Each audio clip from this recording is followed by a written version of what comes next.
Good morning, friends. We're gonna try to get started here. We're doing something new again today. So you might notice I look a little different this morning. I'm sitting in the cab of my truck at a remote location where I have a meeting to attend as soon as I get off of the program here this morning. So stealing some free Wi-Fi from McDonald's. So I went through the drive-through and got myself a breakfast sandwich and a coffee just to help compensate them for their use of their internet. My signal connection is not super strong, so I hope this isn't terribly sketchy. We're not doing anything fancy today, so there's no pictures, no video, just me talking. So even if the video is hard to watch, hopefully the audio part comes through well. And I'm also working off a battery life on our Surface laptop here that we use to broadcast from. So we'll find out how long the battery holds out on this little Surface computer here. But anyway, several things I want to touch on today, and apologize for the clunkiness of this episode. If in fact it is clunky, we'll focus more on the content than the presentation. I want to talk about soybean yield variability. Been seeing some tremendously good soybeans, and I've been seeing some pretty disappointing soybeans. So all over the board this year on soybean yields, I would say the soybean yields probably more variable, relatively speaking, than corn is, which is a little uncommon.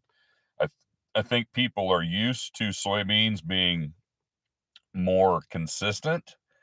Sometimes they're consistently disappointing, but they're not typically as variable as corn. I mean, seeing 100 bushel yield variation in a cornfield is fairly common, I would say. Seeing 50 bushel yield variability in a soybean field, not as common, but it's been very common this year. So we're going to talk about that. I want to touch on fall anhydrous. I want to touch on fall fertilizer. I want to touch on fall burn down. We'll talk about kind of a cornucopia of soybean diseases that I think are involved in some of the soybean disappointments that are out there, and and then we'll talk about something that I call soybean yield influences. So things that are driving soybean yields, not just this year, but generally speaking, every year. What is it that makes beans good? What is it that makes beans bad? And you might ask, well, if you know what makes beans good, why can't we just make them good all the time? Well, it's because a lot of the things that make them good or bad are frankly out of our control. And the things that are within our control do not influence yield as much as the things that are out of our control. So Mother Nature is in control of your soybean yields more than you are, and all we can hope to do is to cooperate with her in a hopefully mutually beneficial way. But anyway, let's get the non-soybean stuff out of the way first, and this is going to be kind of a soybean heavy episode. So let's talk about fall anhydrous. So my colleague Chris Carlisle text the agronomy group a picture of a anhydrous applicator running in central Illinois yesterday, and my initial reaction to that was kind of negative. I thought, man, it's too early, it's too warm, not a good idea. And then he followed up that picture text with a map of the state of Illinois showing soil temperatures from the Illinois Climate Network. And in fact, most of the state of Illinois was 50 degrees or cooler soil temps. There were, I think Springfield was like 51 point something, Havana might have been 52. But those were really the only, a couple of the locations over 50 and barely over 50, with a weather forecast coming that indicates a cool down. So, if we're supposed to wait till 50-degree soil temperatures, now, if your soil temps hit 50 and the forecast says they're going to 60 for 2 weeks after that, that's really not supposed to count. The idea is once they hit 50, they stay at 50. So if you've got a forecast that indicates they're not going to stay at 50, then I would say probably not a good idea to be running. But if your forecast, looks relatively cool, which it does, and you're using a good inhibitor, and I would say a full rate of a good inhibitor. And if you're going to push the envelope early, you absolutely need to be using a nitrification inhibitor, and you need to be using the appropriate rate of that inhibitor. But assuming all those things are in place, does not look like it's terribly inappropriate to get started with nitrogen applications for those who like to do fall anhydrous. And I get it. There's always a tremendous amount of pressure to get those applications made when we've got the right soil conditions, because one of these days fall's going to be over and it's going to be winter, and the ground's either going to be too wet, too frozen, too whatever to apply anhydrous. And for the most part, we've got pretty good soil conditions now. It is a little on the dry side. I am a little concerned about fields that got worked first and then people want to apply anhydrous. Could be too dry to seal well, and for that ammonia it needs moisture to attach to stabilize, and you don't want to be applying anhydrous to powdered dry soil. Now I would say untouched soybean stubble, no concerns with that. Light vertical tillage, no concerns with that. But if you've ripped some ground and you want to put anhydrous on after you rip, that's the stuff that you're going to need a couple good soaking rains on that after you rip it before you put that anhydrous on, to make sure that soil seals up properly, and you're not having a lot of loss during application. Talk a little bit about fall burn down. So for you no-tillers out there, and for even non-no-tillers who, if the only thing you're doing in the fall is a vertical tillage pass, and you're planning on hitting that once in the spring, like with a soil finisher or field cultivator and planting, a lot of those acres would benefit from a fall burn down as well, because vertical tillage tools, although as the closer to real tillage vertical tillage gets, and it gets closer every year, if you've noticed this, everything that the vertical tillage crowd would consider to be an advancement in vertical tillage technology and tools is inching us closer to full width tillage. So if you're turning the soil black, you're doing quite a bit of weed control. If you're just sizing residue, you're not really doing much weed control. So there are some vertical tools out there that really shouldn't even be called vertical tools. They're just tillage tools that are probably doing a fair amount of weed control. But when vertical till started, and it was true vertical tillage, and it was true, residue sizing and mixing, and it was not turning the soil black, you were not controlling a lot of weeds. It looked like you were the day you did it. The day you did it, it looked like you were probably doing a lot of weed control, and there is some weed suppression from those trips, but it's far from weed control. So, even if you're doing vertical tillage, there's still benefits to fall burn down. You can discuss whether you need Roundup in a fall burn down or not, whether you can just use dicamba 2,4-D, whether you need residuals in your fall burn down. There's a lot of different schools of thought out there. I personally do not think thinking about something else. Personally do not think the residual component of a fall burn down is the most important piece. Are there benefits to residuals? Absolutely. But the most important thing to do with your fall burn down is to kill what's up the day you spray. If you don't kill what's up the day you spray, your residual's not going to save you. You got to kill everything that's there. And if you kill everything that's there the day you spray without using a residual, you're still going to have a pretty good fall burn down, because there's not going to be that much that comes up after you spray. Now, if you want to get by without using a residual, I would recommend waiting until November. The later you wait, the better it's going to be.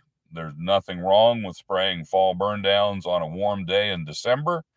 Winter annual weeds, if it's 40 and sunny, they're actively growing. Now, by the time we get that deep into the fall, most retail applicators want to winterize the equipment, do not want to be making liquid applications.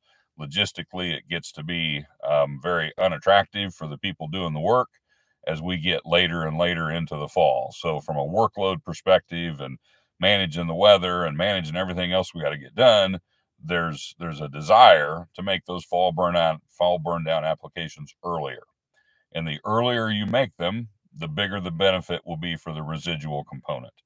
The purpose of the residual, in my opinion, is to keep the field clean for the 4 to 6 weeks after you spray the fall burn down, if we have a warm fall and if there is further germination of weeds.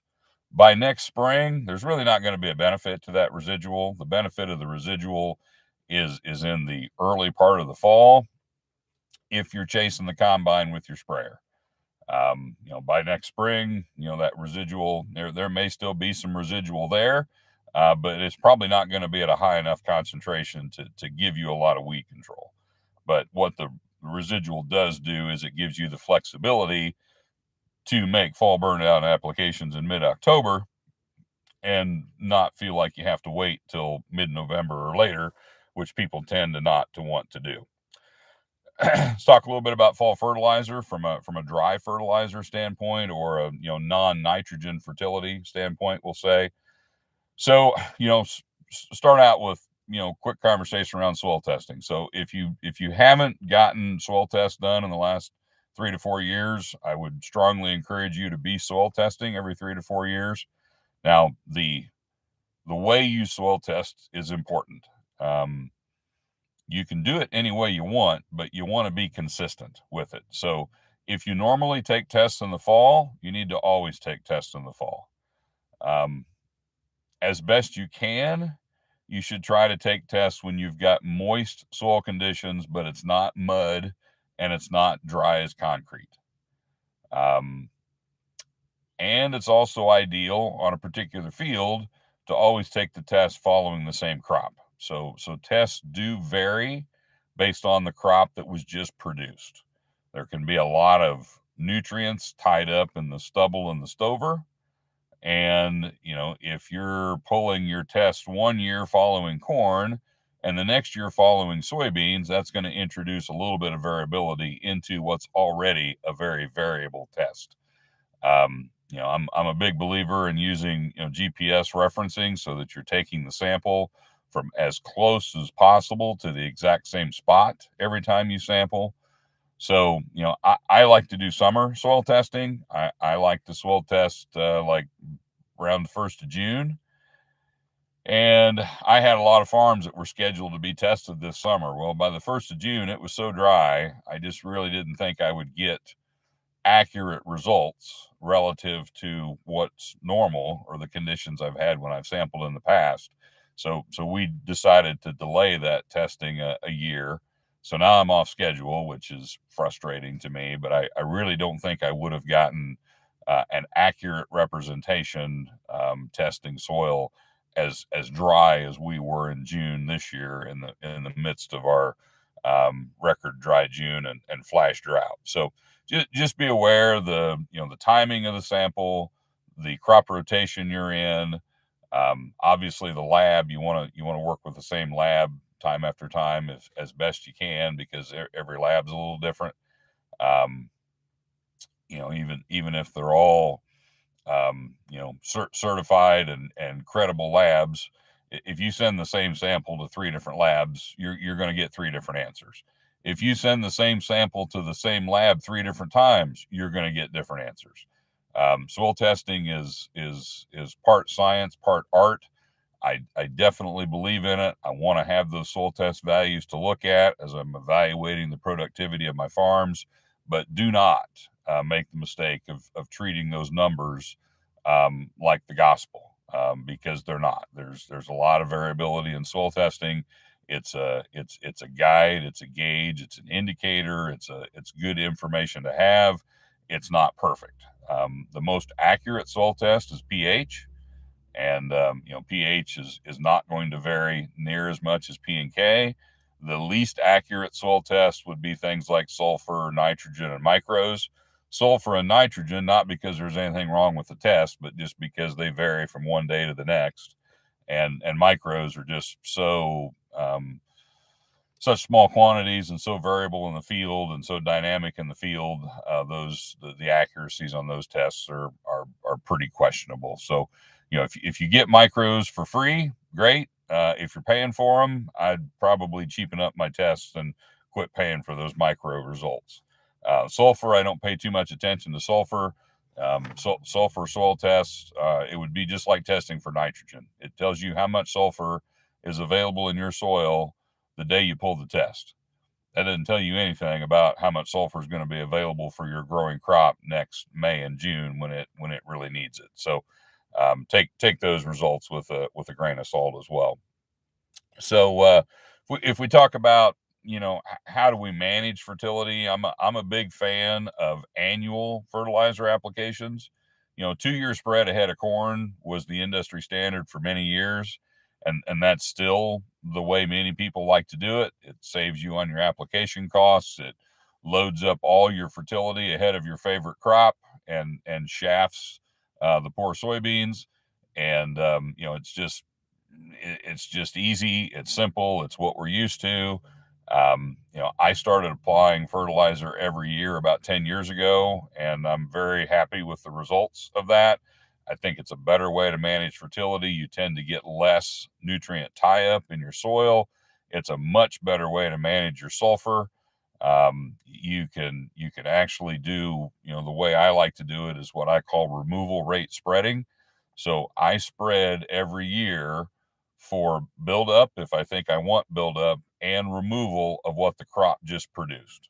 And so rather than guessing what next year's crop is going to yield and guessing how much fertilizer you need to apply to account for next year's crop removal, if you're working, behind the crop rather than in front of the crop, you know what you removed. And so there's no need to guess about that. Sorry, got my phone ringing here. Thought I had that silenced.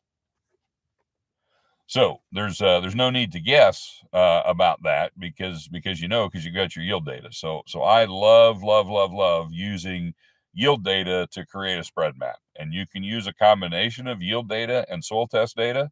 So if you do need to do some buildup, you use your soil test to determine where you need buildup, and you use your yield map to determine how much you removed.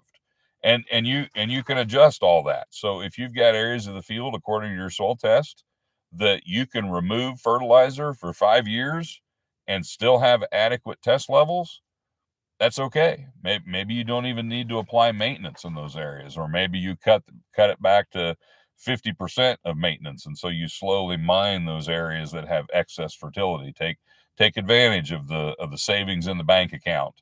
And if you've got P tests of 70 plus, you don't need phosphorus.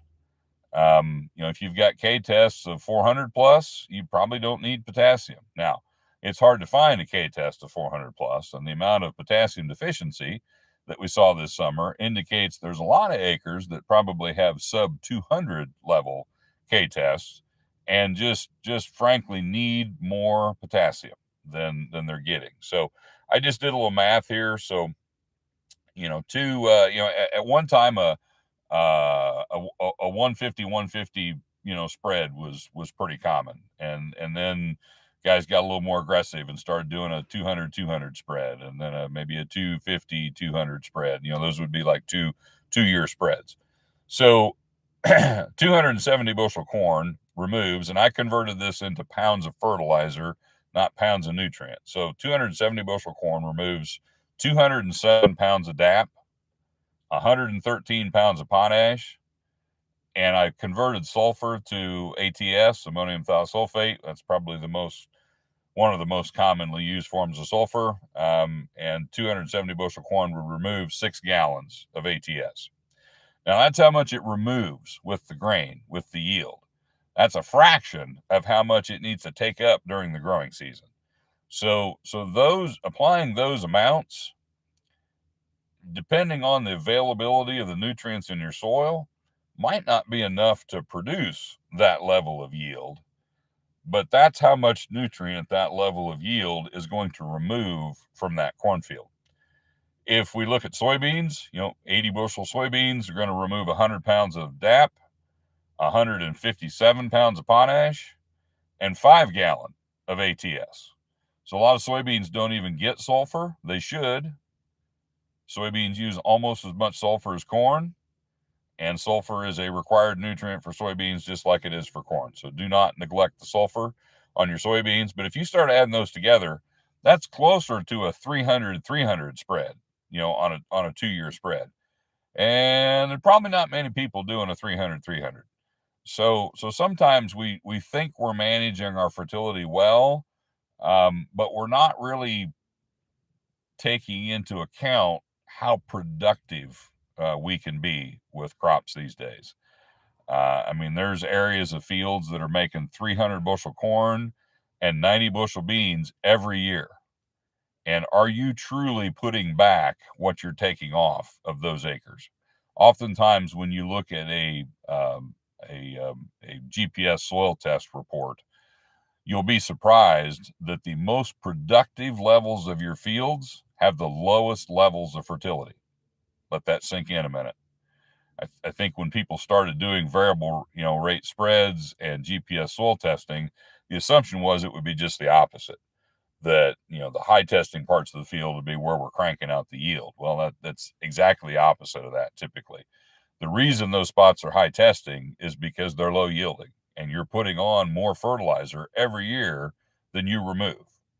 The good parts of your field that are cranking out 300 plus bushel corn and 90 plus bushel beans probably never get a full rate of fertilizer based on how much they're removing.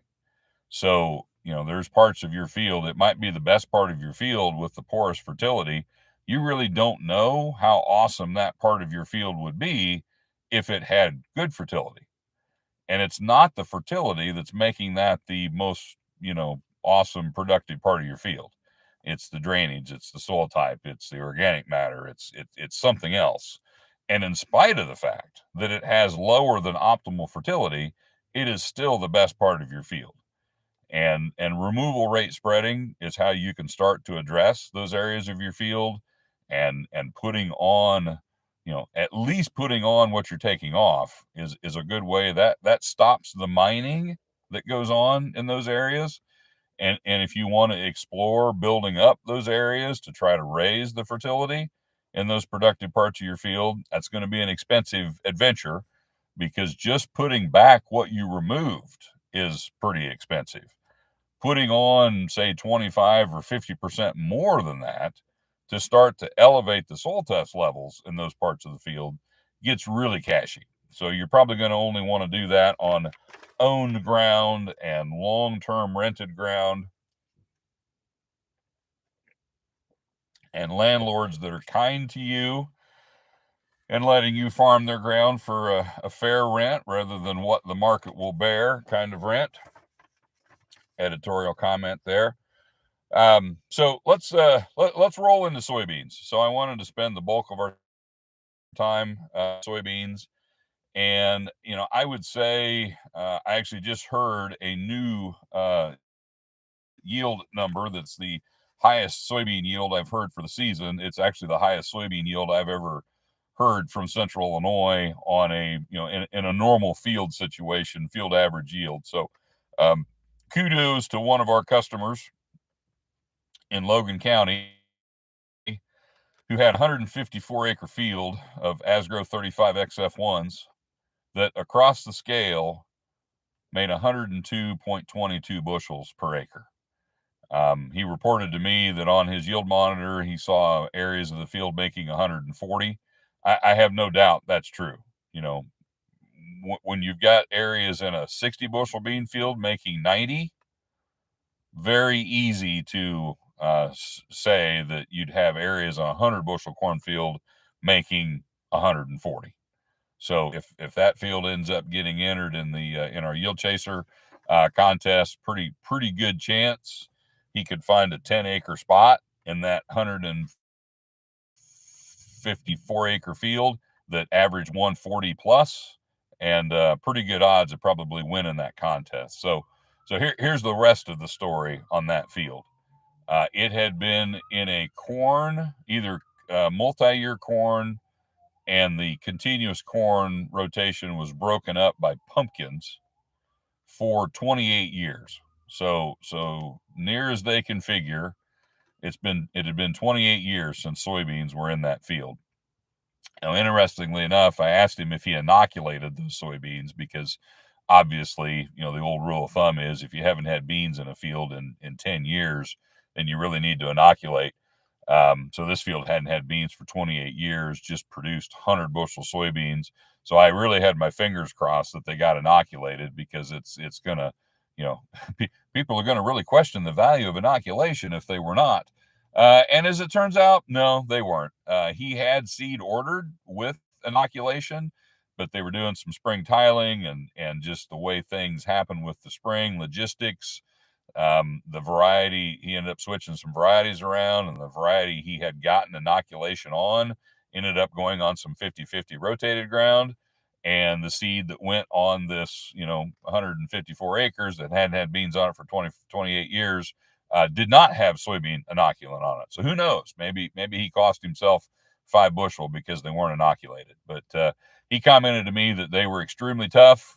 He's got a big, high horsepower combine that can usually go about as fast as he wants it to go. About 3 mile an hour was all he could handle. It was working that machine like he had never seen that machine get worked this year. He actually thought something was wrong with the machine until they got the yield monitor dialed in a little bit, and he realized he was harvesting 100 plus bushel soybeans. And it takes a man of a combine with a 40-foot draper on it to go very fast in 100 bushel soybeans. But if I ever get the chance to have a 100 bushel soybean field, I kind of think I want to take my time. You're going to have plenty of hours, plenty of years to cut 65 bushel soybeans really fast. If you're in 100 bushel soybeans, slow the hell down, take your time, and enjoy the ride because that's pretty damn cool. So congratulations to that operator. He told me he did not want me to use his name, so I will not. Some of you listening probably know who I'm talking about, but that's awesome. So it's all downhill from there when it comes to soybean yields this year. But there have been areas where just normal fields have gone over 90, which is awesome. I will say that long-term non-soybean cropping has a big factor in high yield soybeans. I am more impressed by 90 bushel soybeans on 50-50 rotated ground than I am 100 bushel soybeans following long-term continuous corn. So I honestly think we either need two categories for yield contests or we need a handicap score to add some bushels to the 50-50 rotated beans because it is totally unfair to compare 50-50 rotated soybeans to what you can raise on a long term, something other than soybean rotation. So that's a huge factor in. I mean, almost any phenomenal yield you ever hear, if you start asking questions, you'll find out it's been 10 years plus since there were soybeans in that field. And that is a huge reason of why the soybeans are that good. So that's a frustrating thing with soybeans. It's almost like the more often you grow them, the worse they get. And if you want to improve your farm average soybean yields, the easiest way to do that is to grow fewer soybeans. So if you do 2 years of corn, 1 year of beans, or 3 years of corn, 1 year of beans, if you're willing to have a 2-to-1 or a 3-to-1 rotation, you're going to have to manage that corn on corn, which a lot of us don't want to do because that's a challenge, that's a risk, that's an expense. 50-50 rotated might be your most profitable, cropping system, or might be the safest, or might be the one you prefer. I know on our operation, we don't have enough trucks, we don't have enough storage, we don't have enough equipment, we don't have enough labor to raise 2/3 or 3/4 corn. We got to stay close to 50-50 just to get our work done. So there's reasons why people don't do 3 or 4-to-1 rotations, but if you do, you will raise better beans, even if you change nothing else in your operation.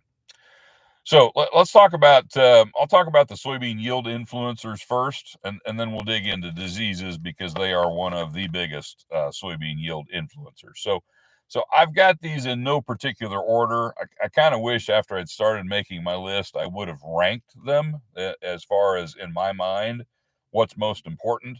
But I just wrote them down as they came to me. So don't think these are in order of priority. So my first on my list was planting date. Obviously, it's been well established that you increase your soybean yield potential by planting earlier. Usually, doesn't always work that way, but on average, it does. Weather came to my mind second. Weather should have been first. Obviously, weather is always first. Dr. Belo has taught us that. Weather has control over all of the yield factors that come below it, and it is the number one yield factor, when it comes to determining your yield. So let's see. Got a question come in from Tom. I've yet to be impressed with early planting soybeans in my operation. Biggest advantage, it keeps me from planting corn too early. Yes, sir. Yes, sir. So congratulations on the better corn because you planted it later, Tom. I have that conversation almost every day that people have noticed that late April corn generally is better than early April corn, and mid-May might be the best of all in some cases. So, depending on how much crown rot you've got on your farm, if you're fighting crown rot, early April corn is not your friend. Mid-May corn might be your best buddy. Now, it's very unpopular for me to recommend to a farmer that he even consider waiting till mid-May to plant his corn. But I would say do not fear mid-May or even a little past mid-May corn, because in a normal central Illinois summer, it's going to mature just fine. It's going to dry down just fine. We're going to get enough rain in July and August that it's going to yield well, and it's going to be healthier than that early April planted corn. So back to Tom's bean question. So I think one of the challenges that I have in my operation with early planted soybeans is I'm a stubborn dyed in the wool no-tiller, and I'm not even doing vertical tillage. So I'm planting those poor beans and standing corn stalks. What a mean guy I am. And I'm using full seed treatment. I'm using a good herbicide program that includes pre-emergent PPOs, and I am putting those soybeans in such a stressful environment that they really are not ahead in development of later planted soybeans. And if your early planted soybeans get off to such a slow start and they are not if they are not canopying sooner or flowering sooner than later planted beans, then they are not going to yield any better than later planted beans. So the reason that early planted beans yield more is because they canopy sooner, they harvest more sunlight, and they start to flower sooner, and they are entering the reproductive growth stage in a better part of the growing season, and they are in that reproductive growth stage for about 2 to 3 weeks longer, typically, than a later planted bean. But if they struggle enough early on that they're really not ahead of May planted beans, you're probably not going to see an advantage. And in some cases, you you could see a disadvantage if there's more disease in the early planted soybeans. So, the other thing that's a factor in planting date in soybeans is cyst nematode. If you happen to have high cyst nematode populations in your fields, that's unfortunate because there's not much we can do about that. But early planted beans give the cyst an advantage over the soybean. So where I typically see this the most is in sandy soils with exceptionally high cyst counts. And in those environments, guys have kind of learned the hard way that April planted beans are definitely a bad thing. You can't plant cyst infested soils super early because the cysts are more active in cool, wet soils. The soybean is growing tremendously slowly, and the cyst can eat it faster than it's growing, and it just gets them off to a horrible start. It's a great environment for the cysts. They might actually reproduce faster in that scenario, but there's some really bad negative interaction there between early planted beans and soybean cyst nematode on farms that have high SCN populations. Now, if you've got a normal SCN population, SCN's in every field. If you've got a normal SCN population and good soil, I don't think that necessarily happens.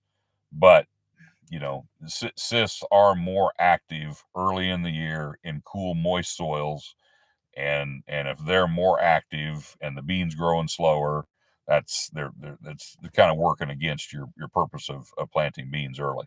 So I don't disagree with you, Tom. Sometimes the biggest advantage of early planted beans is it keeps you from doing something bad to your corn. There's more and more guys that can plant both crops at the same time with speed. I can't do that. I can do both at the same time inefficiently. I can do one at a time fairly efficiently. But if you're set up with the manpower and equipment to do both at the same time efficiently with speed, early planted soybeans doesn't really keep people from planting corn early anymore in some cases. But so anyway, we'll maybe dive more into early planting on another date. And there may be a couple things on my list here, Tom, that I kind of think are holding soybean yields back this year that you and I might have in common. So we'll see as we go. So when we talk about weather, we're primarily talking about rainfall, and it's not just total rainfall, it's the timing of the rain. It's the intensity of the rain. Soybeans don't like to be in wet, saturated soils. They also don't like to be in a drought. Well, we did both things to them this year in some areas. So sometimes when we got rain, it was 3 and 4 inch amounts, and then we got nothing for the next 4 or 5 weeks. And that gets you close to average rainfall, but it's nowhere near ideal precipitation, ideal soil moisture, ideal distribution of that rainfall. So, if you had heavy rain events separated by miniature flash droughts, which is what I had on my farm this year, that's a horrible environment for soybeans, because at certain times of the year, the soil was saturated enough for a few days that we triggered some diseases. And then the rest of the year, the poor plant was dealing with drought stress. So that's kind of a double whammy there that I think is a factor. So relative maturity can influence. Now, relative maturity interacts with the weather. Typically speaking, we would say that fuller season beans have more yield potential. It doesn't necessarily mean that the genetics have more potential per se, but if harvesting sunlight is what produces yield, a 3.6 is going to harvest more sunlight than a 2.6 does. So to expect a 2.6 to yield with a 3.6 is a little crazy, in my opinion, unless the timing and distribution and the weather patterns were more beneficial or more conducive to the 2.6 than the 3.6. So this is why, in addition to workload, management, this is why we recommend planting about a 1 maturity group spread in soybean maturities. So I would say if you want to plant late 3s, you should start with a late 2 or an early 3, and work your way up to a late 3. So about 1 maturity group spread, I think is ideal. That lets you spread your workload. That spreads out your grain fill period on your soybeans, and that ensures that you have at least some beans in the best relative maturity for the growing environment that Mother Nature gave you. Now, if your crystal ball is perfect and you know that next year it's going to be ideal for a 3.5 planted the 3rd week of April, well, then you should plant all 3.5s the 3rd week of April. If you know that, I need to talk to you about other things in my life, because you're obviously some sort of God, and maybe you can help me. So we don't know that. We just don't know what's going to be the best maturity from one year to the next. I've had people tell me this year that they thought their early beans were better. Sometimes, usually people plant their early beans first. So was it the maturity? Was it the planting date? Was it the field it was in? Was it the weather? There's more to it than just the maturity. And the frustrating thing with trying to figure out what created the yield that you produced is you can't isolate it down to one thing. You can't isolate it down to the field. You can't isolate it down to the variety or the hybrid. You can't isolate it down to the management, because all these variables, all these factors, all these things are interconnected. And we all want to think we know why this bean in this field did what it did. It's really, really hard to get to that, because in many cases, the same bean in a similar field, half mile down the road, especially this year, was 20 bushel less or 20 bushel more. And you really can't figure out, it didn't seem to me like there was that much difference between those two scenarios, but there was a huge difference in what those two scenarios produced. And so what was driving that? So soil type is always huge. Soil type can, influence the amount of water availability. It can influence the amount of disease pressure. It'll influence the vegetative growth of soybeans, but sometimes soybeans are their own worst enemy. They get too much vegetative growth.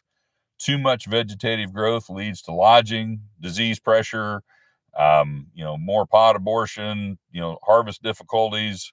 The saying, 80 bushel fodder and 40 bushel beans. I've cut some of those this year, so I know what that means. So drainage obviously is very, very important. Soybeans do not like wet feet. Everybody knows that. Obviously, all of our crops prefer well-drained soils, and I know everybody is doing their best to do as much tiling as they think they can afford. Very expensive practice, but very, very beneficial practice to all crops. Fertility obviously is huge. There were a lot of acres of corn and soybeans this year that were showing some of the most severe potassium deficiency symptoms I have ever seen in May and June this year, sulfur as well. That was primarily due to the dry soil conditions, but fields that had good levels of fertility of potassium and sulfur tended not to show those symptoms. So if you had really good levels of fertility, usually your plants were able to access what they needed in spite of the dry soils. And the soils that are probably lacking in fertility of those two particular nutrients were the ones that were showing just terrible deficiency symptoms. Sometimes it's a root issue. Sometimes there's enough nutrient there, but maybe we've got compaction that's limited our roots. Maybe we've got a root disease that's limiting our roots. There's something wrong with the roots that's preventing the plant from taking up that nutrient. But you can overcome that to a certain extent with increasing the concentration of the nutrient in the soil. Or if you have the ability to band nutrition, what banding does, it increases the concentration of the nutrient in the band. And then if you can locate your row close to your band, you will, increase the concentration that root senses in the soil. We saw, especially in the dry conditions this year, we saw huge, huge advantages to starter fertilizer. Now, they didn't necessarily translate to end of the season yield advantages because of other things that happened through the season. But in May and June, starter fertilizer looked like it was going to be, worth $1 million. Banded fertility looked like it was going to be worth $1 million. Now, as it turns out, with crown rot coming in and the impact that late season diseases had on our corn crop dying early in some cases, we didn't necessarily realize all that potential benefit that some of those practices had created early on. Crop rotation, we already talked about that when we were talking about the guy's 100 bushel soybeans. You just can't compare. If you're doing a 2-to-1 rotation or 3-to-1 rotation, you can't compare that to 50-50 rotated beans. I know a producer that they used to do a lot of 2-in-1 and 3-to-1, and they switched to 50-50 at some point back many years. And a few years ago, when he was telling me this story, they tracked their yields by farm very closely. So they had farms that had always been 2-to-1 or 3-to-1, and they had some farms that had always been 50-50. And those farms that in the past had been 2-to-1 or 3-to-1 and then got switched to 50-50, even many years after they'd been 50-50 only, they were still producing better beans than the farms that had always been 50-50 rotated. So some of these rotation effects that we don't really understand very well, that are hard to explain, last a long time. So if you've got fields that just usually raise better beans, that's because of the field.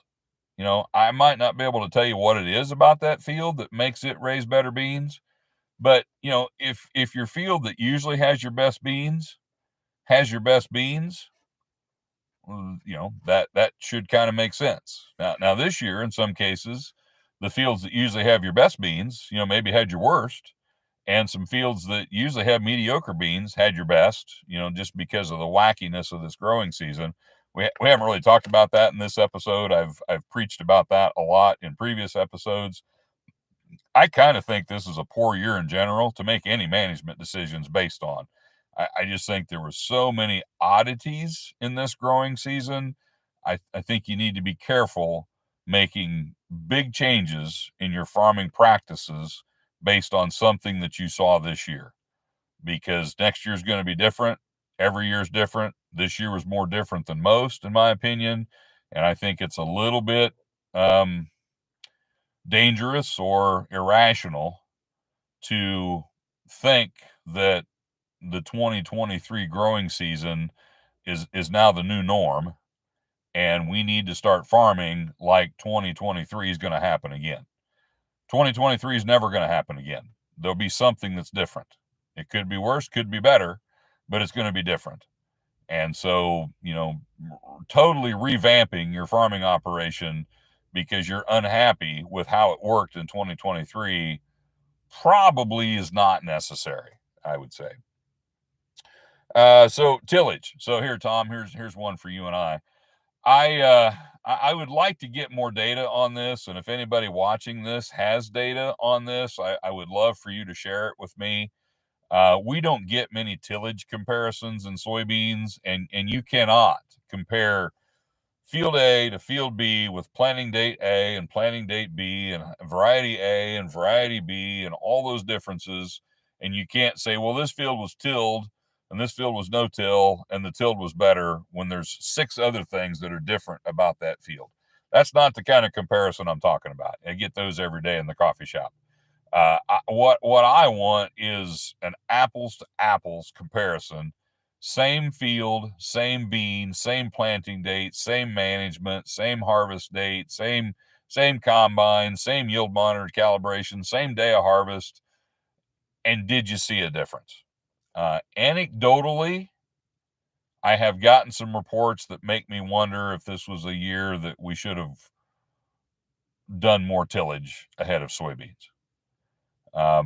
No-till soybeans obviously got off to a super, super rough start this spring. Usually you can stress the hell out of beans early and they can still be awesome. Maybe we stressed them a little too much this spring. I don't know. I don't have good data on that. It's just a gut feel. It's a gut feel that kind of makes me a little nauseous, because I'm a no-till guy. And if I got to give up 10 bushel of yield to stay a no-till guy, I'm probably going to do it. I'm just that damn stubborn. I don't want there to be a benefit to tillage in soybeans, but it's possible that there is. And I do see, back to Tom's early planting question, I do see a trend. The growers that seem to most consistently see a benefit from early planted soybeans are on good, dark, productive soils with tillage. And the rest of us who are no-tilling light timber soil and jumped on the early planted soybean bandwagon, I don't think our soybeans are yielding less because we plant them early, but I don't think we're seeing the big bumps in soybean yields that our worked ground, dark prairie soil counterparts are. So just something to think about. So diseases. So diseases are, year in and year out, I would put disease right behind weather for what influences soybeans the most. And those two are absolutely interconnected, because diseases that are favored by wet weather, the weather's controlling the appearance of the disease. Diseases that are favored by dry weather, the weather is controlling the appearance of the disease. So the weather controls the environment. Environment is critical for disease development. So you could blame all the diseases on the weather if you wanted to, in a way. So we'll talk more about disease here in a minute. And then I had fungicide on my list. Certainly, how aggressive you are at managing fungicides makes a difference. And then I put variety on the list. Now, I would say this: there is not you pick the crappiest bean on the market today, and I don't know what that is. And if I did, it would be inappropriate for me to say. So I don't know what the crappiest bean on the market is today. But the crappiest bean on the market today is easily capable of yielding over 100 bushel. The crappiest corn hybrid on the market today is easily capable of yielding over 300 bushel. It, hybrid and variety matter. I work for a seed company. They wouldn't be happy with me if I said hybrid and variety didn't matter. Of course it matters, but it doesn't matter as much as other stuff, because the guys that are winning yield contests are growing the same hybrids and varieties as the rest of us. There isn't some special category of seed that the yield contest winners get to use, and then the rest of us have to plant other stuff. So there's more to it than just hybrid and variety selection, but obviously there are hybrids and varieties that excel in high yield environments. And if you're trying to produce big yields, you want to be planting stuff that excels in a high yield environment. But let's go back to disease quickly here. We're getting close on time, and my little icon there that shows how much battery life I've got left, I can tell it's moving. So we'll get going here. So I would say almost every field of beans I've been in that was disappointing was a cornucopia of soybean diseases. So we obviously saw in certain areas quite a bit of the big two, and I would refer to the big two as SDS and white mold. So if you were in an area that got a lot of rain in July and August, there was actually a fair amount of white mold. And we had some pretty bad SDS in places. It was spotty in pockets, but in some areas we had quite a bit of SDS. But there are a lot of fields that guys did not think they saw SDS. They did not notice seeing white mold, but the beans did not mature very healthy. They kind of died early. It's kind of the equivalent of crown rot in corn, where your beans just die. And you've got lots of flat pods, lots of small seeds, lots of aborted pods, lots of aborted beans. And those are those spots in the field that, are making 40 in a field that averaged 70. And when the combine's going through those spots, there's just a cloud of black smoke, rising up out of there because of all the dead, decaying soybean plants there. A lot of times they're lodged. A lot of times the leaves that died are kind of hanging up in the crop canopy. They just got a really nasty, unhealthy look to them. Combine gets real quiet. Yield monitor dips to numbers that you don't want to see. So you've all been through that. And this year, in a lot of fields that were making in the 60s, let's say, and maybe somebody thought they should have been in the 80s. Those fields that were making in the 60s were in the 60s because there was acres that barely made 40, and there were acres that were pushing 90, and they averaged somewhere in between. And so the diseases that I see in those dead spots would be the diaporthy complex. So diaporthy is a group of diseases, interrelated diseases. The diseases you're probably more familiar with than the name diaporthy. So pod and stem blight would be one of the diaporthy species. Phomopsis seed decay, which is more of a seed quality than a yield issue. There's a disease called zone lines, which gets misdiagnosed as anthracnose and charcoal rot and other stuff. And then there's two different species of stem canker, southern and northern stem canker. Those four diseases are what we call the diaporthy complex. Two others that I see very, very commonly would be charcoal rot and anthracnose. Now, charcoal rot frustrates me because some companies talk a lot about charcoal rot. Some companies don't talk much about it. If you do an online search for charcoal rot, I swear some people are using pictures of pod and stem blight to describe charcoal rot. Some people are using pictures of anthracnose to describe charcoal rot.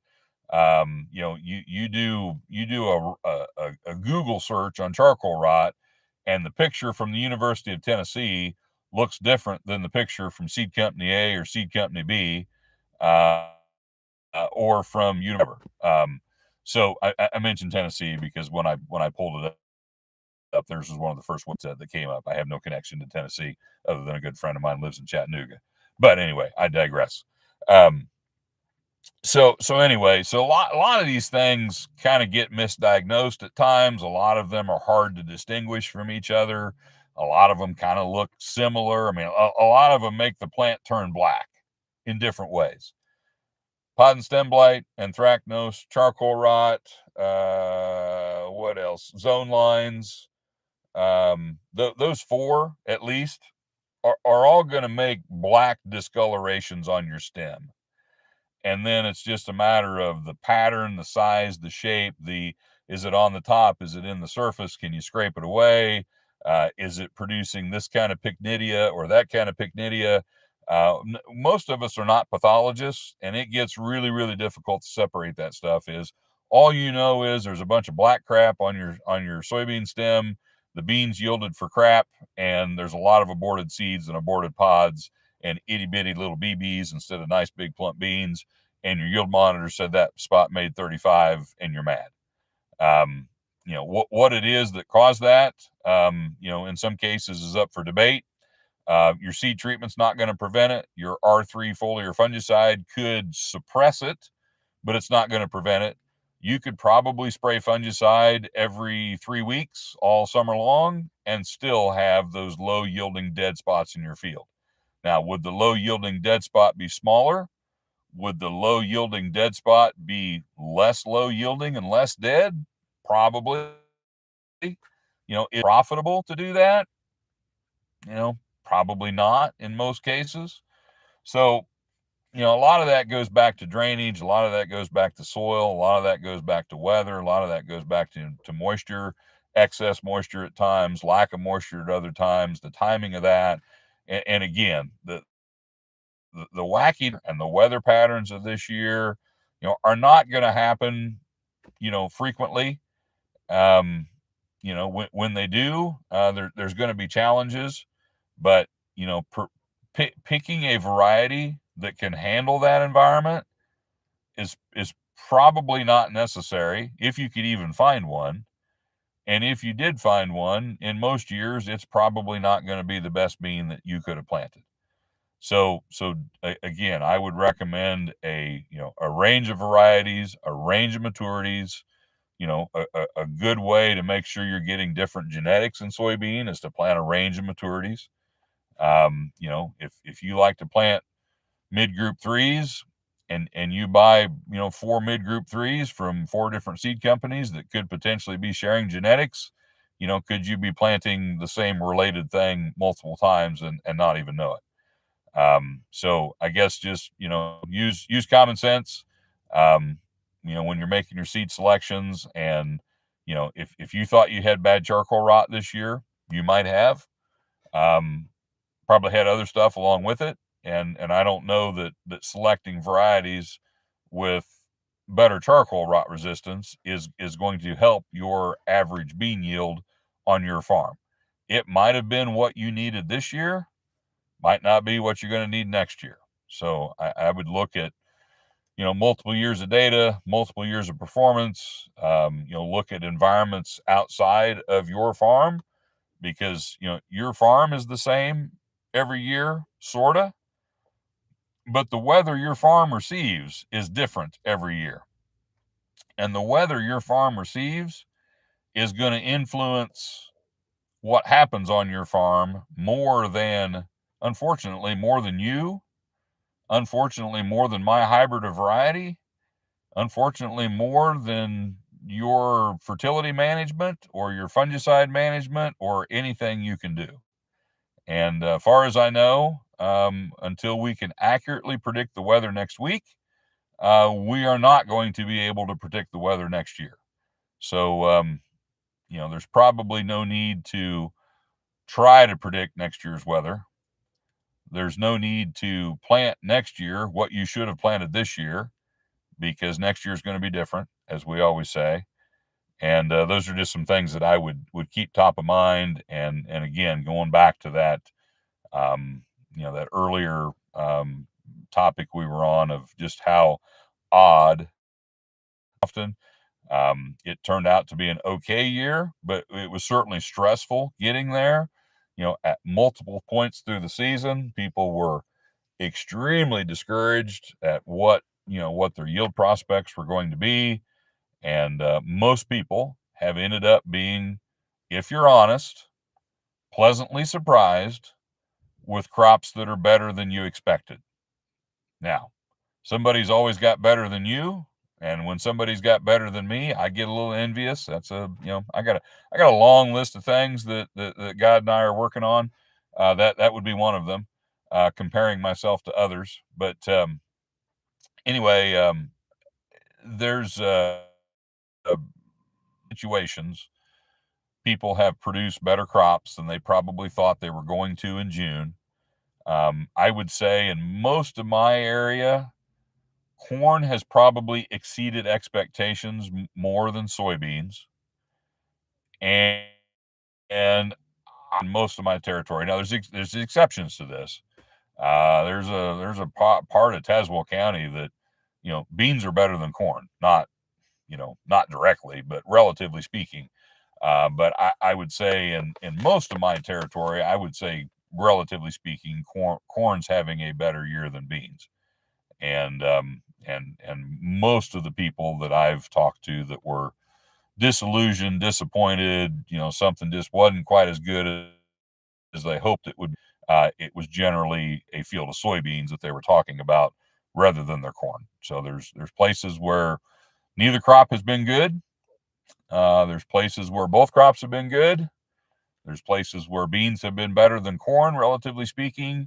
But I think the most common experience I've seen is corn's probably having a little better year than the soybeans are. So anyway, with that, we will sign off. So Tom, thanks for the question in the chat. Always appreciate your support. And thanks everybody for joining live. And we'll be back with you again in 2 weeks. I did not look at my calendar to see what 2 weeks from now is, but 2 weeks from now we'll be back, hopefully in studio with some production assistance. And thanks for joining. Everybody, stay safe.